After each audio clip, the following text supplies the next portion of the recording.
तर का म्हणता पोटे हो कसे का आहात? चला मग आपण आपल्या दुकानात जाऊन साला आपली जिंदगी म्हणजे कशी मस्त रेसावानी जिंदगी आहे.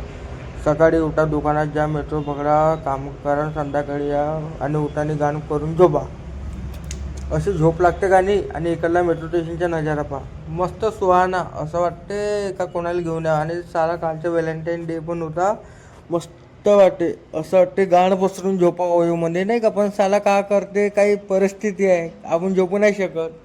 मग हे मस्त कुत्रं घेणं होतं कालू आमच्या इकडला, खा म्हटलं बिस्किट मस्त तू, साला याची जिंदगी चांगली आहे. मग साला मग तिकडे गेलो चाय आणायला. चाय बापा बापा भीड तर पाहूनच घ्या तुम्ही. साला व्हॅलेंटाईन डेच्या दिवशी पण साले सिंगल पोट्टे इकडे तिकडे जाते. तर मस्त इकडे आम्ही दुधाची चाय पेटलो. आणि साला लाईव्ह पैसे पाहिजे भावांना, दरवाजा खोलता बरोबर एक समोर गाडी आणि समोर मस्त आपली प्रॉपर्टी स्वतःची नाही का. आणि जिंदगी म्हणजे कसं चांगलीच पाहिजे. आणि हे माझी जिंदगी, सकाळी उठा, टिफिन घ्या, डब्बा घ्या, मेट्रो पकडा आणि दुकानात या. भाऊने आपल्याला या हॉलमध्ये लग्न करायचं आहे, ठीक आहे. आणि साला भाऊने इंडोर स्टेशन इतकं मस्त आहे, असं वाटतं साला कुठं आलो. साला लिफ्टच लिफ्ट आहे, इतक्या लिफ्ट आहे. आणि हे एक्सलेटर म्हणते का म्हणते माहीत नाही आम्हाला, पण मस्त आहे. साला मला वाटलं का मी आलो म्हटलं कुठं मुंबईमध्ये आलो का UK आलो, पण वेळ साला आपला नागपूरच.